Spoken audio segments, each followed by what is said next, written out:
Le vice-premier ministre, ministre de l'Intérieur, Sécurité, Décentralisation et Affaires coutumières, Jacquemin Chabani-Louko, a échangé ce lundi 23 septembre dans son cabinet de travail avec la haute commissaire adjointe en charge de la protection au Haut Commissariat des Nations Unies pour les réfugiés, HCR, à la tête d'une forte délégation. Ces échanges ont tourné autour de la situation humanitaire qui prévaut à l'est de la RDC en ce qui concerne essentiellement les déplacés internes ainsi que des potentielles solutions durables en faveur de populations déracinées de leur communauté d'accueil. C'est dans ce cadre que Rouvendrini Ménic Diwela vient demander la collaboration du gouvernement pour stabiliser 6 millions de déplacés à l'intérieur du pays.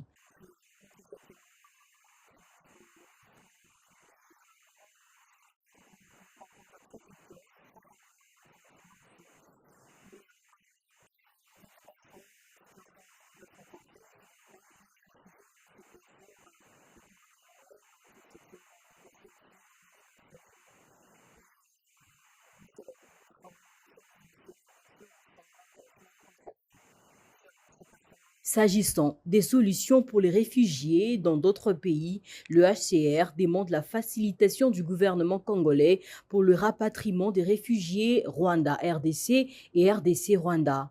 La haute commissaire adjointe en charge de la protection au HCR a également plaidé pour la révision de la législation nationale portant protection des réfugiés afin de l'adapter également à la situation des déplacés internes, sans oublier la ratification du gouvernement dans le délai pour le respect du protocole d'accord concernant les apatrides. Jacquemin Chabani, qui réitère l'engagement du gouvernement dans la protection et assistance des réfugiés, rassure la mise à jour de la législation congolaise en cette matière dans les tout prochains jours. Il a également demandé au HCR d'examiner la question relative à la situation des Mbororo, éleveurs nomades tchadiens, centrafricains et soudanais qui, à la recherche de pâturage, quittent d'autres pays pour s'installer en République démocratique du Congo. Rappelons que la RDC prendra part à la 75e plénière annuelle du Conseil d'administration qui se tiendra en octobre prochain à Genève, en Suisse. Je veux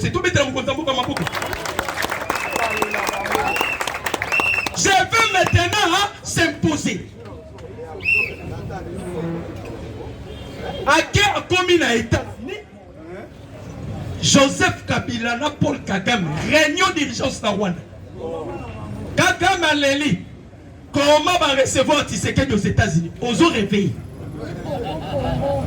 Comment à quel États-Unis va recevoir rien? Bertrand Bissimo ou te kolela au Kalamingité. Aleli nini? Oh, M23, bazana avancé à Makasi, va violer cesser les faits. Communauté internationale doit intervenir. Mindele ba otala bango. Alors le président Félix, comment a-t-on maîtrisé tous les 4 superpuissances? Oh, ils ont les Kélabato. L'Afrique de l'Ouest, le Babi. Oh, tu sais qu'il est allé aux États-Unis, mais Mouto, juste ça, Nengue, Nini. Yo, là, yo, la mouki, on met allé sur la faillou. Ah!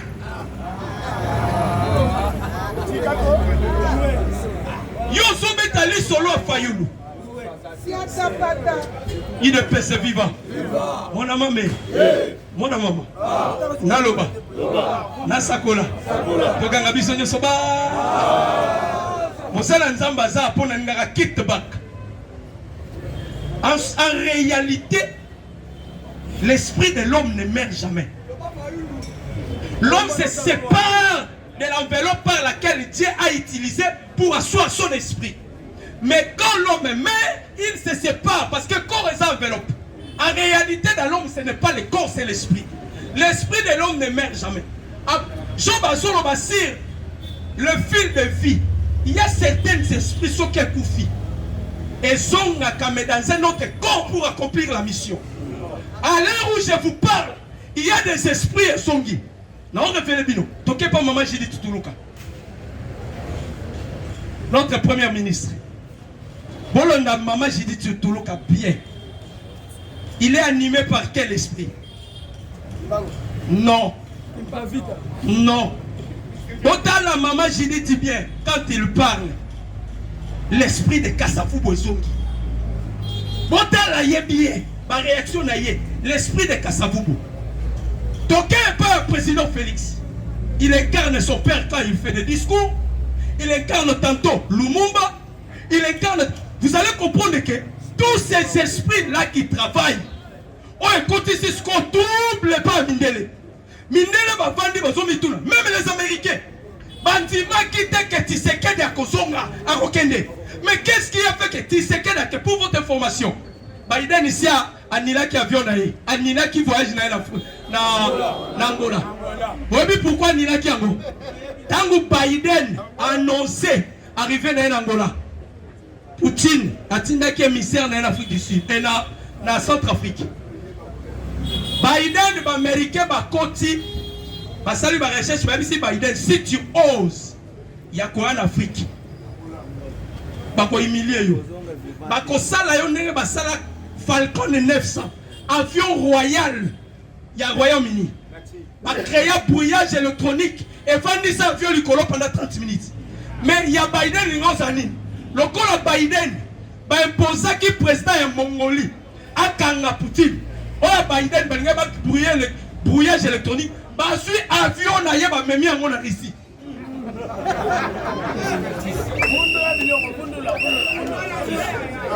Bande Koba Congolais. Le pays le plus sacré au monde c'est la RDC. Au monde ba pays nyonso nzamba sala. On le battait que nzamba pour la mutu nyonso na disconvient pas. Mais allez dans la Bible. Nzambe mo solo banini. Na ningi na ngai Jacob na yini Esaü. Est-ce qu'il y a de l'injustice? Non. Dieu fait grâce à qui il veut. Le pays le plus aimé de Dieu, c'est la RDC. Paradis terrestre. Si vous allez plus loin, Dieu c'est un esprit, non? Mais un esprit qui a un corps. Ce n'est pas la Bible qui l'a dit, prophète. Tel qu'il est, c'est tel que nous sommes, non? Ce qui est toi, c'est que le véritable corps de Dieu, c'est la cartographie de la République démocratique du Congo. J'ai dit et je vous remercie. Merci, docteur. Il est bénisse. Il est personne vivant. Il n'a pas qui bon refait comme Mani. Il est bon refait comme Mani. Merci.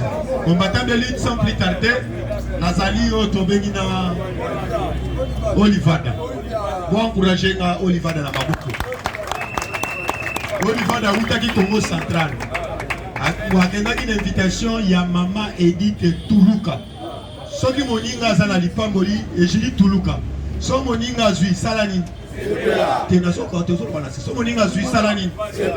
Yo muto yima yimaka. Olinga ko kabola batu bisiko zali yebe. Il devait se vivre. D'abord, bon là, président Dieu merci beaucoup merci. Bonjour à tous. Bonjour. Bonjour à tous. Bonjour. Combattant Mambou Masso. Je pense que Nakoken n'est pas plus bref. Mais à moins de qu'on par rapport à déplacement à Tata Mkonzamboka dans les Nations Unies. Yami Balé, tu as touché sur Makambo et telle dissolution, il y a constitution au Yabiso. Ce n'est pas même changement, ce n'est pas même modification, mais il y a dissolution. C'est parce que tu as communiqué pour le Yamo. Alors, chers combattants, vous voyez que le voyage à Tata Mkonzamboka, ce n'est pas concerné les États-Unis d'Amérique. Voyage, il y a chef de l'État, et ça dit voyage, il y a Nations Unies. Et ça dit les Sanga, il y a des pays, il y a monde. Et non pas que voyage Congo, États-Unis d'Amérique. Est-ce que vous avez Nations Unies, cela veut dire les Sanga, il y a tous les pays du monde. Pourquoi? Chaque année, par présent, il y a monde, il Sanganaka. Il y a au moins parce que chaque pays a s'exprimer par rapport à Makampo et à cette rencontre dans Mokanaï.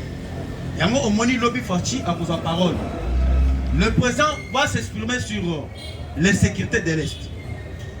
Namakam Oyo est un droit de l'homme. Il va aussi parler sur la diplomatie. Ndelobi Fati a confondu le gouvernement Babo. Il te paie sa vivre. Il n'y a pas ça. Carte Moko est valide déjà pour mettre les États-Unis d'Amérique. Les États-Unis d'Amérique à se pressentir déjà que a échoué dans l'Afrique. Pourquoi? Parce que sommet Oyo Bango Babengsaki, Issa Africa. Plusieurs pays africains et boycottés qui correspondent à appel na Bango. Bataille maintenant par rapport à la réunion Oyo, tout ça il sommet Chine-Africa. Oyo a outi Kobengsa. Sur 54 États, 52 États et ça qui prêt présent. Maintenant, na calcul au Bango basali kubeta. Bataille. Comment est-ce que Toko qui peut récupérer les pays africains? Comment est-ce que Toko qui concerne toujours une influence dans l'Afrique? Pour récupérer l'Afrique, et Senghel maintenant va proposer Afrique des postes. Dans le Conseil des secrétaires des Nations Unies. Va proposer des postes permanents. Parce que l'Iboso est là pour ça le matin. Nous avons une proposition à Tata Mboka dernièrement dans la tribune des Nations Unies où elle a dit que non, vous allez injuste. Bino Bosséchara entre Bino le plan, mais l'Africain passe à la représenter dans le Conseil des secrétaires des Nations Unies. Il y a au moins qui va proposer des postes. Sur des postes wana, Tozali na Cameroun, Afrique du Sud, RDC, na Algérie. Parce que bango basala wana mutuso ko takate basala toujours 5. La Russie, la Chine, l'Angleterre, les États-Unis d'Amérique basala toujours 5. Maintenant les lots bandimi ba ko maintenant des pays na kati Afrique. Tout ça c'est quoi? Basala na pour ça toujours pas contrôler autobengi Afrique. Tandis que de l'autre côté BRICS assis à téléviper dans mon pansi na ye. BRICS peut côté oyo azali qualité aboma likopa na bango ya Nations Unies. Maintenant, pour que Bango va se maintenir, va envier, va récupérer Congo, va remplacer à la place, il y a autre pays ici. Va envier, va en Afrique du Sud, va remplacer à la place, il y a Chine. Il doit se vivre. Mais au moment où je vous parle, et qu'on les gâte parce que l'Afrique mobile, et c'est télé. L'isolo oyo bozali koyoka. Basali kolobela makabu ya dissolution ya constitution. Boye ba déjà que ezali bataille gagnée pour le peuple congolais. Makambu oyo etali dissolution ya constitution, ça ne concerne même pas ni député ni sénateur. Ezali makambu ezali ko concerner peuple congolais. Pourquoi? Tokoleka na référendum. Référendum ezali ko senga ba député ba telema pété, ba sénateur ba telema pété. Biso peuple pour que tu passes un référendum. À travers le référendum, nous passer dans la constitution Yassika. Pourquoi? Bon, on est dans la constitution Oyoto Sali na Yango. Et Sali conçu pour l'intérêt Yabawa. Sur les 229 articles, 43 articles clés. Et Sali na avantage Yabawande. Il doit se vivre. Il y a moins de sali quoi c'est le peuple congolais. Constitution et sali loi mère. Parce que dans notre pays, nous avons 3 sortes de lois. La loi organique, la loi ordinaire et aussi une loi mère. La loi mère, c'est la constitution où tout sali na yango. Il doit se vivre. Mais comment ça fait-il? Loi mère tout sali na yango na mboka, mais ezali ko avantager ba wande. Est-ce que boyebi batu oyo bakeda ko sala ko so yango ezali batu bautaki na CNDP, batu bautaki na M23, batu oyo bautaki na RCD Goma. C'est-à-dire tous les députés ya Rwanda bangonde bakeda ko composer constitution oyo. Yango omoni intérêt ebele ya Congo ekende na Rwanda. Yango to sali ko ebisa bino boye. To kende na modification te, to kende na changement te. Donc, il y a une dissolution, il y a constitution. Il doit se vivre. Opposant Moussou, il a attribué mandat comme un 3e mandat. Donovi Boye. Quand on va qui concerne la constitution en Afrique du Sud, est-ce que tu sais qu'il est père à Kenda? Ce qui est là, Bango Baya, Bayate. biso tokena dissolution. Yango tosali quoi c'est le peuple congolais. Parlement oyo. Le parlement est comme ça la maman na campagne de mobilisation. Il te peut vivre. Et d'ici là, ça même tosali kobanda. To kobanda ko récolter ma pétition. Pétition oyo to kopesa maintenant to déposer dans l'Assemblée nationale. Aux en France, aux en Belgique, au Canada, zone numéro il y a président Abdul. Zone numéro il y a prof. Au signer pétition bisika bino bozali. Au tindeli bango na WhatsApp. Il te peut vivre. Au tindeli bango to annexé na oyo biso to bandi ko récolter na kati ya Congo. J'ai dit et je remercie. Monsieur le président Abisso, Olivier Maboko Makasi. Sans plus tarder, Tozokota, professeur, président Doulou, Azosukisa. Professeur Azokota, président Azosukisa, Robert Biloko, voilà professeur Azokota. Robert professeur Maboko Makasi. IDP se libre. On répond les imbéciles par le silence. Tout imbécile, faut le répondre par le silence. Je l'ai dit que ceux qui ont les oreilles puissent écouter. Je vais dire une chose, la sagesse s'exprime aussi par la folie, car la folie aussi est une sagesse. Ils vont m'appeler la sagesse. On dit ceci, la folie de Dieu plus que la sagesse humaine. J'ai compris une chose, que le Congo est menacé par deux choses, l'illettrisme et les complexes. Un illettré qui veut se faire croire, il faut le diminuer. Il ne faut pas lui laisser l'occasion à ça, l'aura maté à Saranayo dans la vie. Et un complexé, il ne faut même pas lui donner l'occasion. Parce que le complexe est remis ça, complexe de supériorité, d'égalité, d'infériorité. Il y a quelqu'un qui peut être complexe. Non, maintenant on voit grand, on regarde petit. C'est ce que nous voyons au Congo. Et nous sommes dans le complexe d'égalité, on est niveau d'études, niveau de vie, niveau de social, tout. Mais abîmer, on a comme grand, non. Et les complexes d'infériorité, on aura 10 000. C'est la paix à 10 000. Il est pesé vivant. Il y a un moment où on va miner les pas fatigués qui s'appellent 10 000. On va dire déboulonner. Déboulonner veut dire on a monté dans l'école, tiens, un sec. Il est pesé vivant. Soit pénaillé, boire un sec. Et je veux dire ceci devant tout le monde. Je suis combattant UDPS. Et dans l'église, je suis grand modérateur et interprète. Je modère et j'interprète. J'ai interprété Coutinho Fernando dans le stade de Tata Raphaël. J'ai interprété Sonny Kafuta dans jeudi un miracle, vendredi un miracle. Dans Joseph Lam qui était pasteur. J'ai interprété le pasteur bienvenu et Bemba jusqu'à la Gabon. Alors tout ça la bilo sous avec Kozala Kamona, dans le sens na courtoisie fort, autant la moussou na l'histoire. Et je suis doyen à beaucoup de choses. Dans l'UDPS, dans la bibliothèque. J'ai été avec le vieux Etienne comme ça, conversation 4 heures du temps. Alors, lorsque dans la vie, il ne faut pas trahir parce que le traître meurt avant la personne qui l'a trahi. Il n'est pas vivant. Et aujourd'hui, je vais répondre à tous ceux-là qui mettent de doigt. Garde garde à vous. Vous êtes devant quelqu'un qui est bien formé. Je le dis bien formé, mentalement, spirituellement, militairement.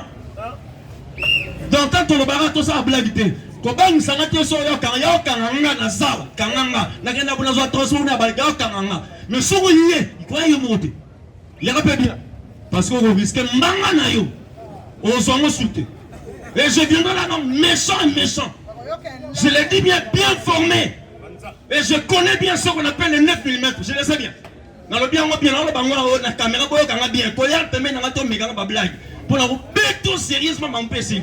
Je suis politique, je suis aussi brutal aussi. Et je connais aussi ce qui est ma caboche, je connais bien. Je suis criminel, j'ai fait la criminologie university dans 2-3, c'est ça que je le dis. Donc, ma politique, on a bien ça, on a bien sauté. Tu finis à bien sauté, on finit à bien sauté. Et moi, si on finit partir, on finit au lobby, on finit partir dans la bande à Bétio au lobby. Et j'ai compris aussi maintenant, j'avais dit ceci. Moi, j'appuie toute personne qui appuie le président Félix. C'est pour cela que Moutamba, je l'appuie. Parce qu'il appuie le président Félix. Mais UDPS, non. UDPS, je resterai UDPS avec Fatih parce qu'il est mon frère de l'ADN. Le mentor, c'est Etienne Tshisekedi Ouamoulou. Il est pas dans l'UDPS. L'UDPS, c'est mon parti politique. Et l'UDPS ne sera remplacé par aucun autre parti et aucune autre personne. Mentor à Fati, en Zana UDPS. Libana UDPS, zéro. Oui, Zala Premier ministre, Zala gouverneur, mais parti de la présidence de l'UDPS, c'est Moutou. Tant le bas, il faut attendre échange. Échange avec qui? Qui fera l'échange avec Jésus? UDPS. Alors bon, c'est dans le banane. 37 ans, lutte, tu as 10 ans de tir, UDPS, c'est Moutou. Non. UDPS est vivant. Je vois des gens sortir de la prison, il y a des gens qui commentent. Oui, il faut qu'ils sortent de la prison. Nous dans la prison, à ça les 10 ans, ça a été. Pas de juge, ouais. C'est ça. Nous dans la prison, pour Aïbaki Sako Miyangouba. C'est bizarre. Mais ceux qui ont volé des 56 milliards sont à l'extérieur. Comment les gens qui ont volé de l'argent sont à l'extérieur? Nous Aïbaki Sako Miyangouba dans la prison, sans document. Ça même c'est bizarre. Alors, M. Moutamba, qu'il sorte, qu'il soit à l'extérieur. C'est mieux. Nous voulons que tout le monde qui n'a pas de dossier sorte à l'extérieur. Et que bateau bazar libanara qui doit nakacho. 56 millions qui est nakacho. 2 millions qui est nakacho. Et pour ce qui est de Nabiso Moutamba, pesa biso dans le dossier à Yuma. Yuma, Albert Yuma a détourné l'argent au Congo qui touche des milliards. Likambu ya Fungurum, mais ça a 800 millions. Il a volé encore 200 millions. NCL, CZ, il bambang au sous un chemin de fer. Vous avez vu que montagne, mais ça a montagne réserve la bisso. Il y avait des scories. Quand on parle des scories, c'est le mélange de minéraux. Il y avait l'or, il y avait tout. On appelle ça scorie, mélange avant de diviser. Mais bateau qui ça va nyos, montagne tinasé. Mbongo wana. Pourquoi elle est à l'extérieur? Pourquoi Vital Kamerhe est à l'extérieur? Pourquoi les autres sont à l'extérieur? Mais je vois à la prison, Jean-Marc Kabound est dans la prison. Alors il faut que Vital Kamerhe retourne aussi à la prison. Qu'est-ce qu'il prouve que Vital Kamerhe a fait ça? Bon, toi, ça la raison. Je l'ai dit ici, je veux que Vital Kamerhe rentre à la prison. Qu'il laisse le Parlement, qu'il rentre à la prison. Monsieur Bochab doit être arrêté. Il avait volé l'argent de la SNEL. Tu es bien ou bien, mais pourquoi du bazar Libanda? Alors Moutanda, tu fais ton travail. Dans les dossiers, les dossiers sont à zéro. Dans le dossier 100 jours, il faut sont à zéro. Parce que l'argent que Kamerhe a volé n'était pas 56 millions.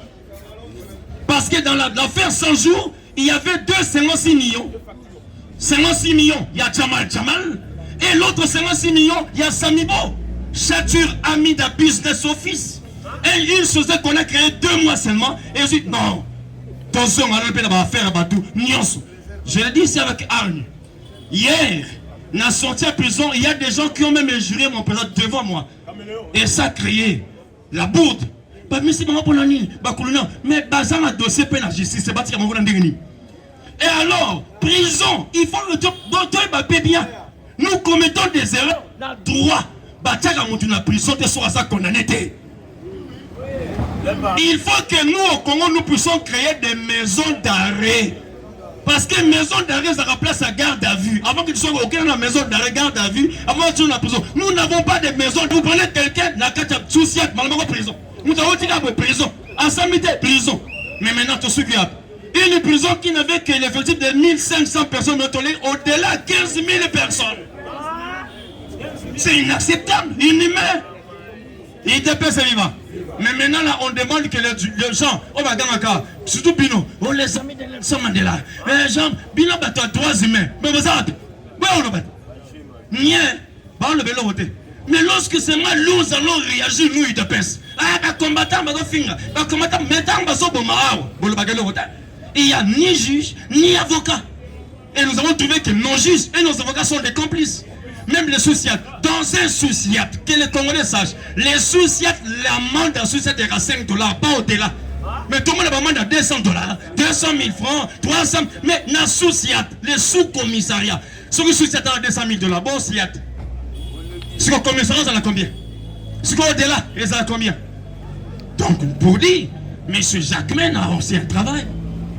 Je vais dire aussi, nous vantons Moutamba par rapport à la justice, c'est bien, c'est cool. Mais il y a quelqu'un qui travaille aussi plus que Moutamba, que les Congolais ne disent rien.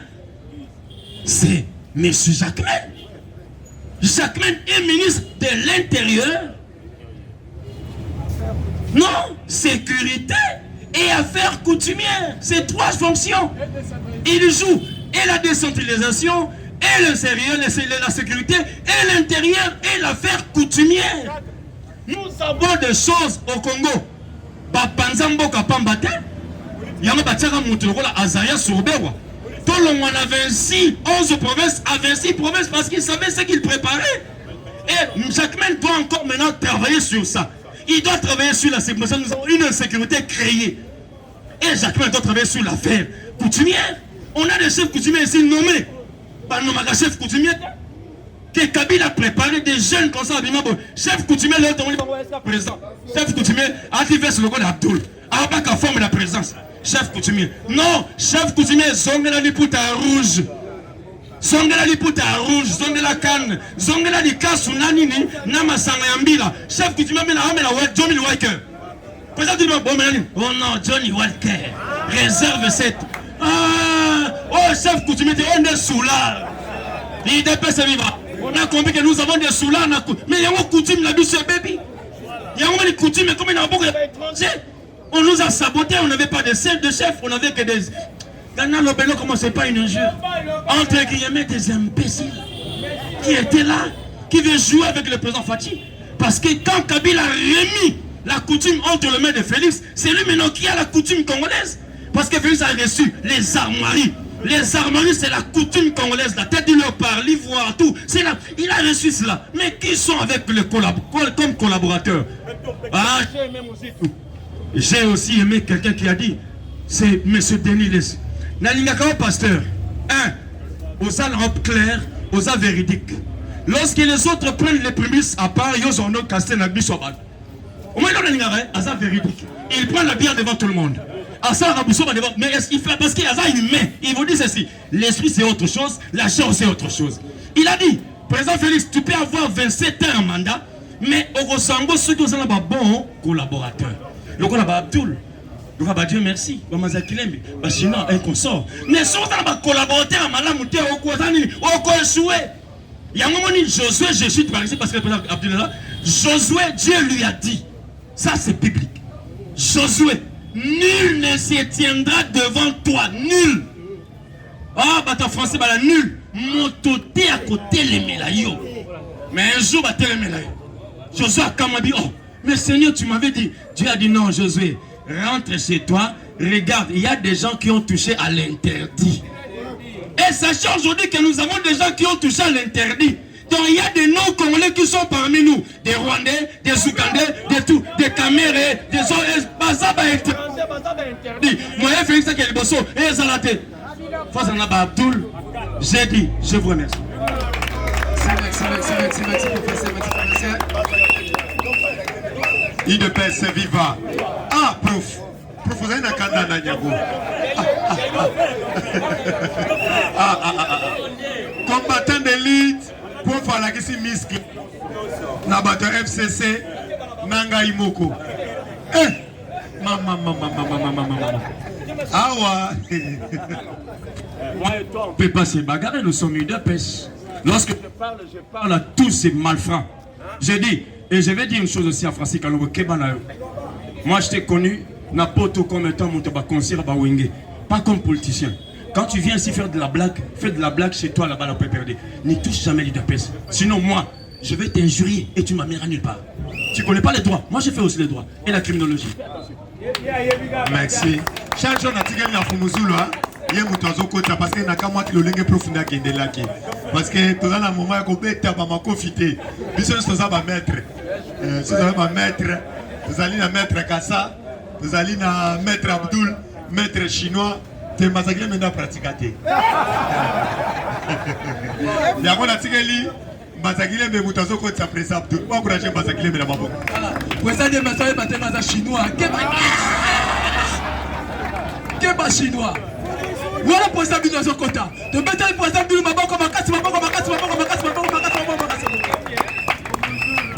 les parlementaires debout. Les parlementaires debout.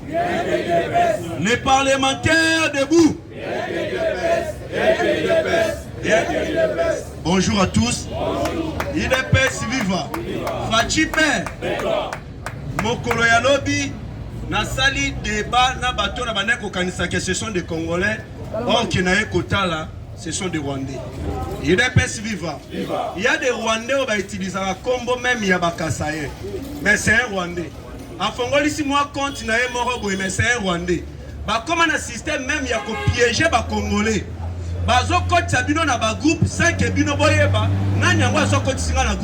C'est par là ils vont commencer à publier un message. C'est un Congolais, Makambazo publié, peut-être à cause de la raison, que c'est un mission à Rwandais. Il est pas si vivant. Ganazo Kamwa, Batoyo Bazo Telemé la constitution à Sika, tous en Nazo Kamwa. À l'époque de Joseph Kabila, Kabila a changé la constitution. Moutouma côté à Telemé à Ebissé, non. Ils ont changé la constitution politique à la libérer le pouvoir. Moutaloba n'a été. C'est que moi je viens de comprendre. C'est comme si Congo va passer mon cap pour la bapaya. Moi, tout le monde va se siliki. Mais ceux qui m'ont paya, à Congo, tout le monde va vendre kimia. Il est pas si vivant. Bon, moi, il y a des gens qui sont dans Luanda. Tu as discuté avec Paul Kagame. Qui peut imaginer Kagame a discuté en fonction de l'article de la constitution en Boka Nabiso. Qui peut imaginer? Il est pas si vivant. Est-ce que vous avez un article de la constitution de Rwanda? Mais Rwanda a un mobimba. Tous ceux qui sont en Angola, on a un article tel de la constitution congolaise et le oh. Mais délégation de M. Bali Kotala, n'est pas utiliser la constitution contre Bisso. Ne pas comprendre le lobby dans la constitution. Il y a Mboka Congo et Zande ya roi.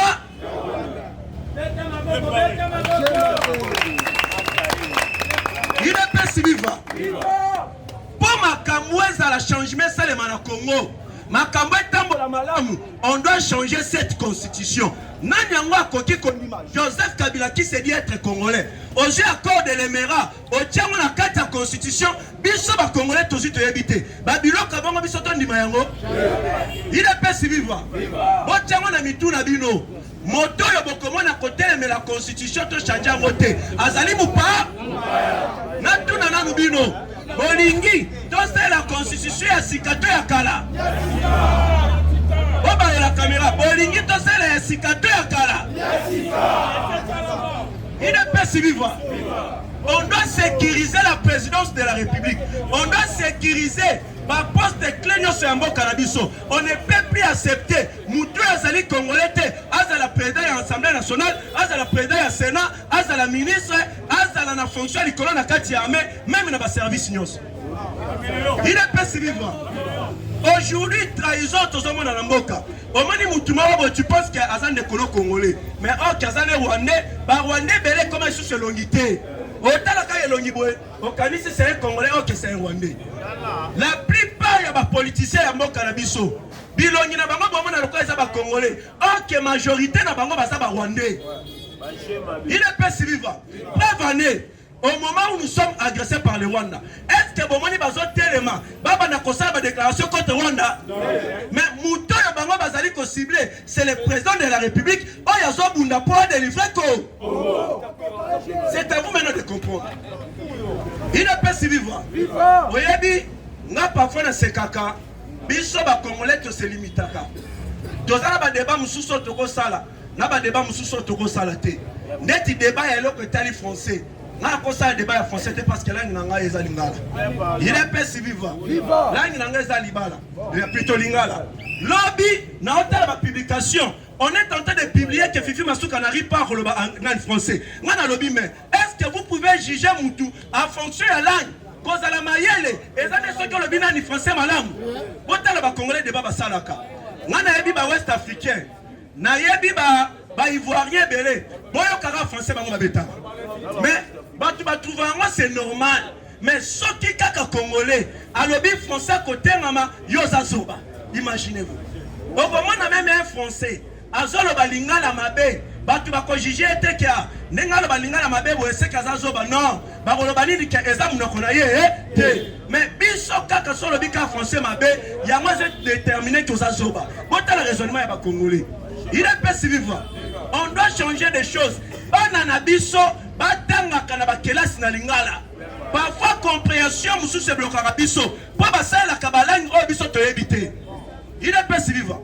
Parfois, en voyage, tu es in France, tu es lobby français. Bango balongwe kuna baye pa na biso ba lobby français. Mais pourquoi pas bango pe balongwa baya a balo balinga? Il est pas si vivant. Pourquoi pas bango baya a balo balinga là? Tu pèses sa valeur na oeza ya biso. Tu dis qu'à copier sa valeur na oeza ya papa. Fachibe. Et en actualité encore, et autres tambola na les réseaux sociaux, il y a Jakinda là. Merci. J'ai aimé faire intervention par rapport à la langue. C'est nous-mêmes qui sommes fautifs. Bobby, pourquoi? On parle français, c'est la langue officielle. Mais la langue, c'est la langue maternelle. Il faut que la langue soit la langue officielle. Le Kenya, a Swahili langue officielle, pourquoi? Le président Kenya ne parle que Swahili. Alors, la langue nous aussi, on doit faire nos langues, la langue officielle. C'est ça. Il y a un Congo, les affaires, il y a un changement de mentalité. Si tu changes de mentalité, il n'a pas si vivant. Natala na réseaux sociaux, Nazoyoka, Jakinda la lobby Mikila a été violé. Na bureau ya Aner. Il n'a pas si vivant. Na évité na bureau ya Aner, à Mona Kini, il n'y a pas Jakinda la pour violer. Il n'a pas si vivant. Jakinda la basu bakangae. Après, il y a libéré et ça lui libéré. Mais Atika la kolobateke azala qui violé. Mais pourquoi il y a kolekabatan ou ébélé aya kolobateke il a été violé? Il est pas si vivant. Wana babenga kango kozangelo kwa koloba. Kozangelo kwa kobundela. Bomoni chef de l'État ache bango na difficulté pour azotikela bango matière. Atikela bango matière. Il est pas si vivant. Na tala na sekisko foboyoka. Alors bien été taba viola qui est abadai kokoka kovana malamu te ozalaki na hémorroïde. Il est pas si vivant. C'est ça Congo. Congo ça va bien monsieur ça le marathon zotali foseka. Il est pas si vivant. Yami Balé. Merci beaucoup na excellence ministre de la justice Constant Mutamba. Il est pas si vivant. Mais ba Congolais bina bolingini. Congolais lingaka eloko alinga suna le contraire na yango mais comment? Il est pas si vivant. Mais tozo les là et ça n'a pas prisonnier mususo bazo mérité que tu te vas en prison. Et ça n'a pas deux coups basa la coupe de l'autre côté. Mais ça n'a mutumwa pas la kianaza mutambongo a bombio na boloko. Ba misu batika la kosambisa bango te. Ba misusu ba peine na bango déjà sila nango. Po ba libérer bango mutu akolandela ete ba bimisa bango aza. Ba misu ba vandi ba komi obela. Bozi botali na ba image misusu ma collège poli bazo bimisa bango na ba brouette ndeko na yo congolais ba libérer ye bino libanda ba congolais o ba libérer bango pour nini. Mais yo kota na prison wana ba bimisa yo par rapport ba tuna oso ba sali malamu to ba sali mabe yo moko koloba no ba sali malamu mais pona ba tu misusu comme mabe pourquoi?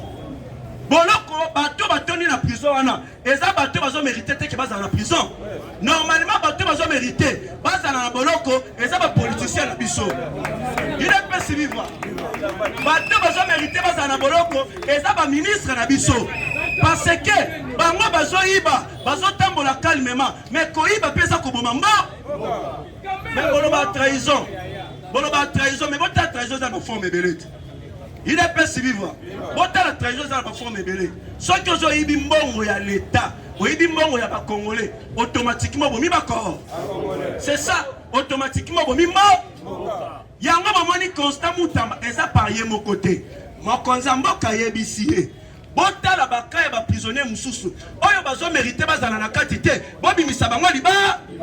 Message est clair. Bazo bimisa bazo tika ba place pour remplacer ba véritable Sengeli Bakota. Il y aura des politiciens bazo qui na boloko. Il est pas si vivant. Peut-être bon nango eloko muke.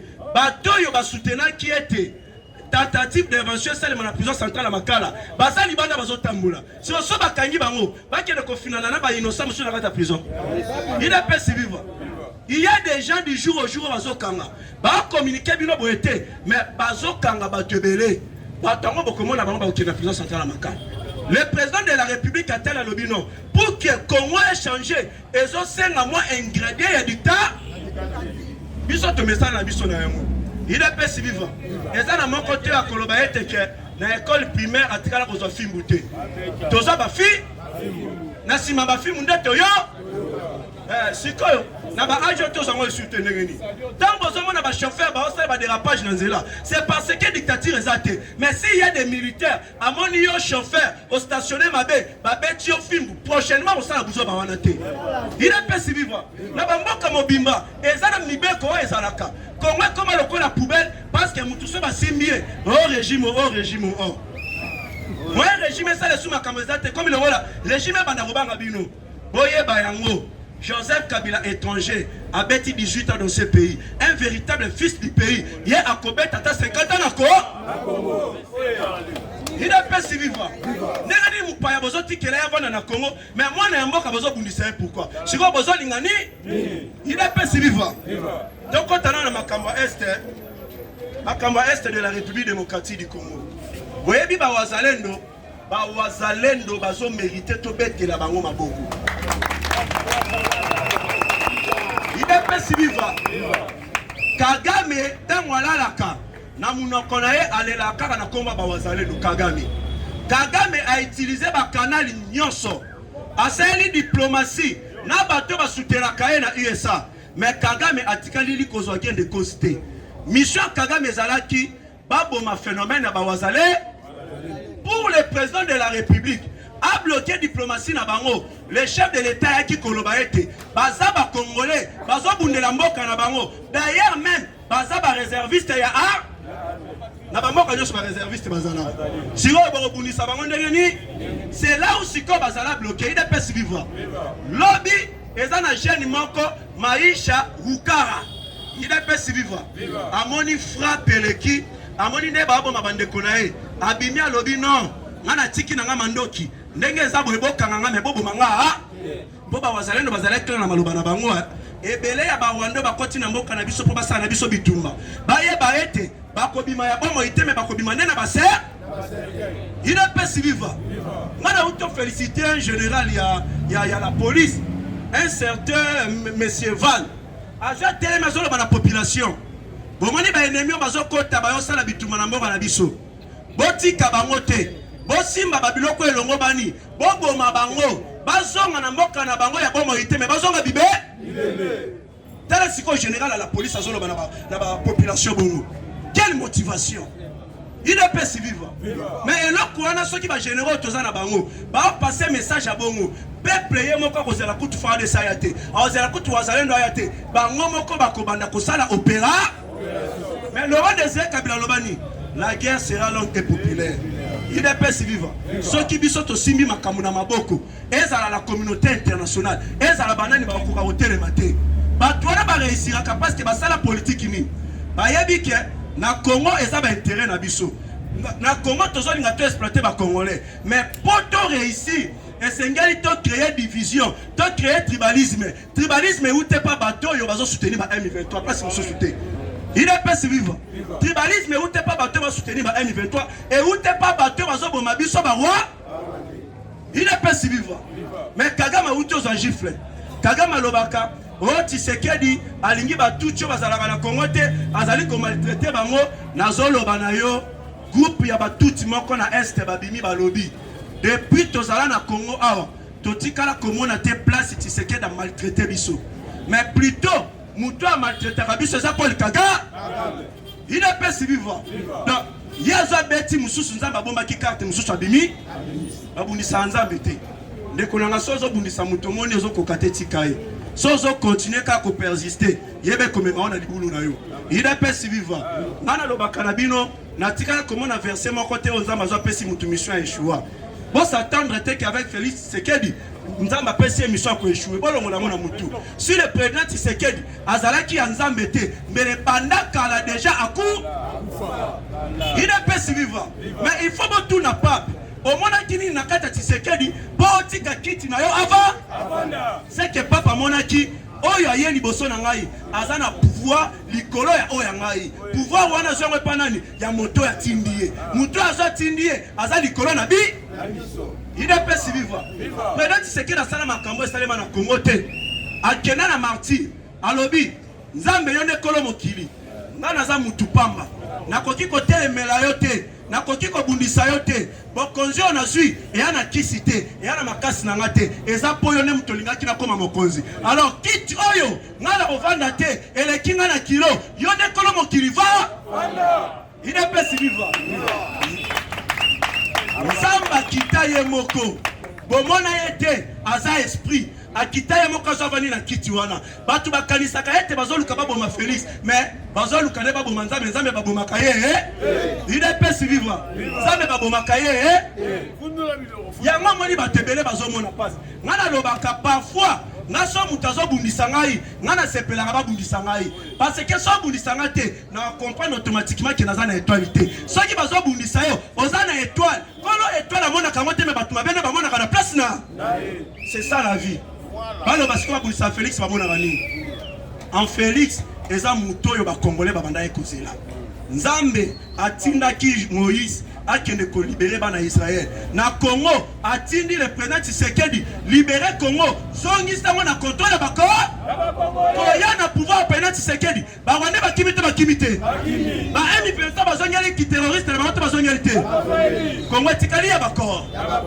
ina pesi viva bona kokoma na suka Fachibe dossier ya ba FDLR oyo Paul Kagame alobaka ezali ya kosekisa pe kokamwisa ezana un général yaba FDLR bazwaka bango bazongisa bango na Rwanda c'était en 2003 il a passé vivant le messieurs en question baye comment na na kati yaba M23 komundisa ba congolais ko sana biso bitumba donc ba FDLR bazongisa na Rwanda Kagame lava bango cerveau azongisa bango na appellation ba M23 atina na ba militaire na appellation ba M23 po ba ya kosala na biso bitu les messieurs en question comme on est Alain Augustin Kaouranga il est pas si vivant Alain Augustin Kaouranga Kabuya il est pas si vivant na lobby ba monye na kati ya ba M23 c'est pas là ba ya kolandela bazi ba comprendre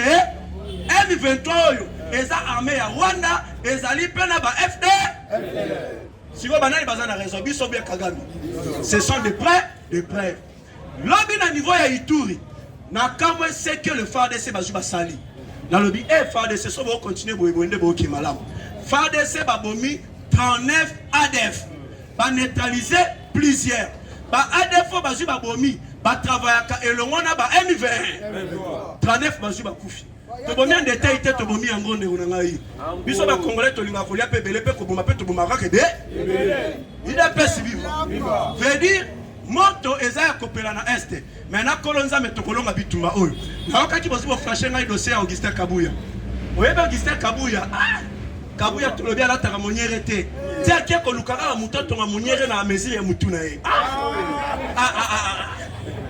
en tout cas ngala comprendre Kabuya pour qui sabiso a komi kolata monye automatiquement c'est que tozala ki na raison ya liboso ye wana ala il a pas si vivre ola ta chapeau te ba tola ta chapeau pour lui olo ba koza Tshisekedi mais là ta monye ola ta raté mais tant ozo sentir to bundisi yo to fongwa li opo olingo komi sa Tshisekedi OK ozo komisi oyo Joseph Kabila nomaka premier ministre wana bozi boyebi komona ye oyo Chibala il est pas si vivant ya bouler le commis sécuriste OK commis Chibala il est pas si vivant il est pas si vivant abanda ko kabela ba fédéral o to bengi bon rentrée scolaire abanda ko kabela ba président cellulaire bon rentrée scolaire to kamwe muko ntobo loba ki c'est le fait to beta manduki te mais lelo to comprendre te kabuya bengi si ba cellulaire lelo na ba fédéral il est pas si vivant. Il est bien ce qui s'en est zani. Et là c'est qui s'en est zani. Tous sont là tous entre biso na biso. Bon mani batelo so baona na kabuya na sima. Ba koma soki bazola la bazo sambela nzambe. Batela bango. Pesa bango lisusu mayele babeta kabuya eloko ya maka. Voilà ça c'est la vérité. Pourtant mutozonya atakabuya. Lokola kabuya lela kota na réseaux sociaux. Malamoko comment na zo lukia pesi bango bambo. To créer batune shida. Il est pas si vivant. Toza contre kabuya, mais toza contre batuna été. Il est pas si vivant.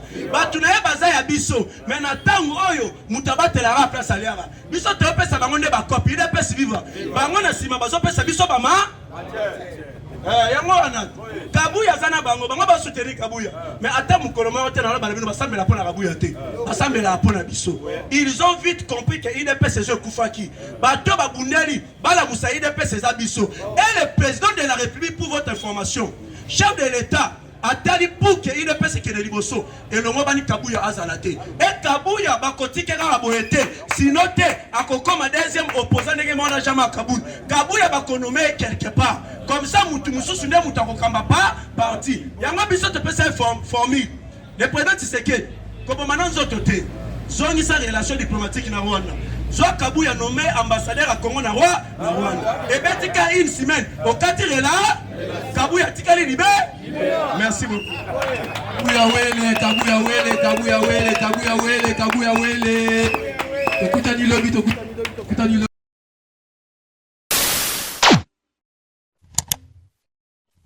Africa cool, et abena cool, Africa cool, abena cool, le quoi cool matopi. Après toujours,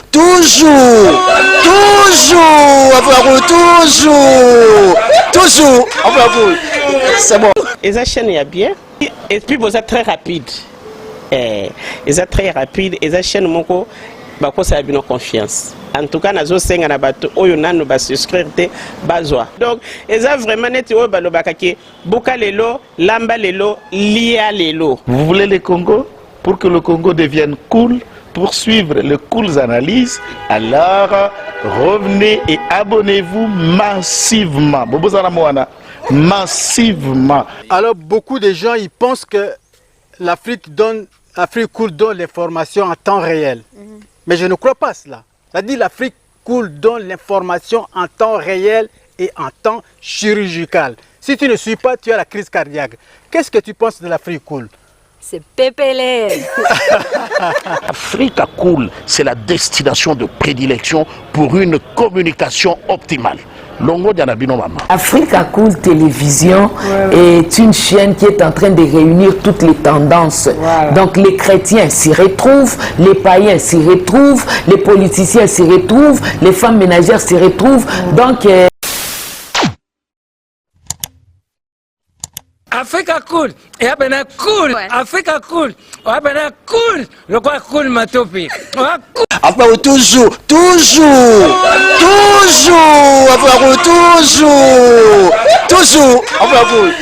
c'est bon. Et ça chaîne est bien, et puis vous êtes très rapide.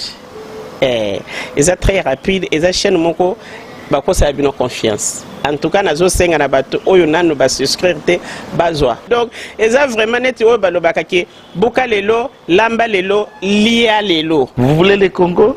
Pour que le Congo devienne cool, pour suivre les cool analyses, alors revenez et abonnez-vous massivement. Massivement. Alors beaucoup de gens ils pensent que l'Afrique cool donne l'information en temps réel. Mais je ne crois pas cela. C'est-à-dire l'Afrique cool donne l'information en temps réel et en temps chirurgical. Si tu ne suis pas, tu as la crise cardiaque. Qu'est-ce que tu penses de l'Afrique cool? C'est PPL. Africa Cool, c'est la destination de prédilection pour une communication optimale. Africa Cool Télévision est une chaîne qui est en train de réunir toutes les tendances. Donc les chrétiens s'y retrouvent, les païens s'y retrouvent, les politiciens s'y retrouvent, les femmes ménagères s'y retrouvent. Donc eza eloko na biso to sepela nango yango chaque fois son aye na Kinshasa, il faut namona Africa Cool. Et au monde ba chaîne oza impartial. Et le rôle de Babino, vous méritez le soutien de la population ainsi que des institutions complètes. Biso nyonso to s'abonner à Africa Cool. Africa Cool oyo. Zengo. Africa Cool, merci beaucoup l'idée. Non, je remercie en tout cas Africa Cool leur support et on leur souhaite bonne chance pour la suite. On leur souhaite le plein succès. Placer un petit mot par rapport à la récompense oyo. Je félicite très sincèrement Africa Cool. Voilà. Je n'avais pas opéré le mauvais choix. Voilà. J'avais recommandé, je me rappelle que je disais que c'était une destination de prédilection pour une communication optimale d'excellence. Nazanga Mogote Tala, YouTube Yemoko, à reconnaître que Napona qui m'a bêté. Au moins, il choix to salaka. ba réflexion to salaka tikala kaka abonné à Africa Cool. Tikala comme ça to partage. Bravo Africa Cool. Merci beaucoup. Bravo Bino mutubo s'abonner parce que trophée Ezali à Bino Ezali partagé. Moi je me sens aussi copropriétaire il y a prix Oyo. Bravo Africa Cool. Merci beaucoup. Toujours.